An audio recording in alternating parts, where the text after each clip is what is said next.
We got a man on the phone right now that has a huge song called Blame It On You. He's going on tour. We're so excited for it. Jason Aldean. Let's go. Let's go. Yeah. Thank you. What's going on, my friend? What's happening? Man, you got to be so excited. We got tour dates on the schedule, and not only that, you're going to end it in Tampa Bay. Hello. Oh, that's Tampa Bay. That's your new thing. I like Yeah, that's our new thing. You're darn right. I like it.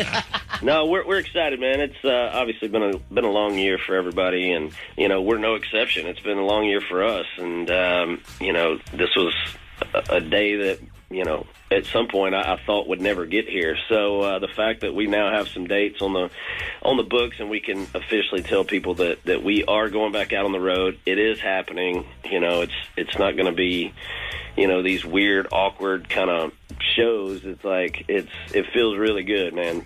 I love that you said you'd play at a gas station if you could a couple weeks ago.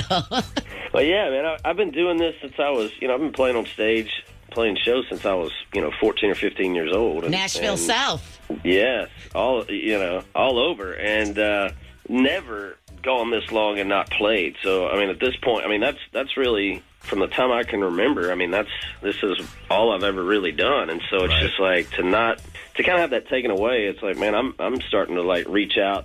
And, hey, anybody got a Sweet 16 birthday party or graduation? Hey, you better be careful with that, Jason, because you're going to get a lot of requests, my friend. I'm going to be at Chuck E. Cheese up on the stage with the mouse and the bear and all that playing here pretty soon, man. Yeah, man. Hey, we got Disney over here, the Jamboree. You get that going on. Hey, want to talk to you about the house a little bit. I saw an Instagram video. Is everything going on with the raccoons?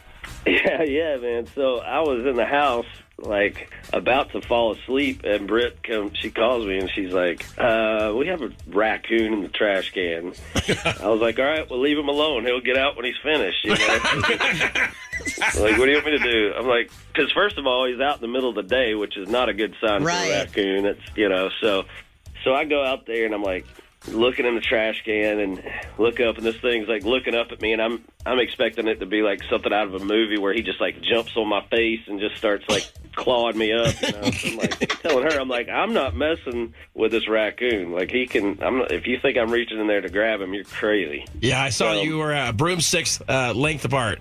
Oh, yeah. I don't want any part of him. I know he probably only weighs about 4 pounds, but he is taking me some Mr. Hunter, all the guns you have, and you're afraid of a raccoon. Well, it's an innocent raccoon, Well, my wife is an animal lover, so she doesn't want me to hurt any animal. Yeah. So she's like, just get it out and do this. I'm like, I'm not touching that thing. You're crazy. Love it. Well, the other thing about the house I wanted to ask is we talked to Bryan, and he said, we asked him, like, hey, Jason built this giant house, and, you guys kind of are in the same neighborhood. And he said, yeah, you know what? The guy asked me for my pool dimensions. He asked me for my house dimensions, and just went bigger with it. It's ridiculous. Is that what he said? That's what he said. Meanwhile, Luke's flying in and out of his house with a helicopter, so he has no room to say anything. I love that. He bought a helicopter because he doesn't want to drive back and forth to the airport. Oh, man. I wish I could do that. Yeah, seriously, that sounds nice. And then he's like, hey, I'll come pick you up. I'm like, dude, I'm not getting in a helicopter with you. I got news for you. He's not driving. No, we have no idea who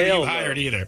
I love it. Well, hey, listen, man, Blame It On You. It's such a great song. We've been playing the heck out of it, and it doesn't get old. It's just a really, really good song, and it kind of reminds me of just classic Jason, like almost going back to the Amarillo Sky days. I just love it so much, bro, and I'm so happy for you and so excited you're going to be back out on tour. Well, I appreciate it, man. That's a special song for us just because a couple of the guys in my band were writers on it, guys that have been with me for my whole career. Oh, I love that. And so, yeah, I've cut some songs they've written before, but we've never had a number one. So we're kind of got our fingers crossed, and if this thing happens to go number one for us, it'll be just a pretty special song for me and those guys because they've been with me for 20 years now, and this would be the first song they wrote that I recorded that was that big of a hit. So we love it, man. We love the song. Thank you guys for playing it, and can't wait to see y'all. Sounds good. And by the way, we're really good at after parties because like when we won the Super Bowl, we had a boat parade. Yeah. When we won the Stanley Cup, we had a boat parade. Since you're ending your tour here in Tampa, boat parade, anyone? You in or what? Which is really cool because I'm really good at partying, so that works out really well. We'll bring the boat, you bring the party, all good to go, right? I love it. Sounds like a plan. All right, Jason, you take care, man. Appreciate you. All right, thanks, guys. Bye-bye.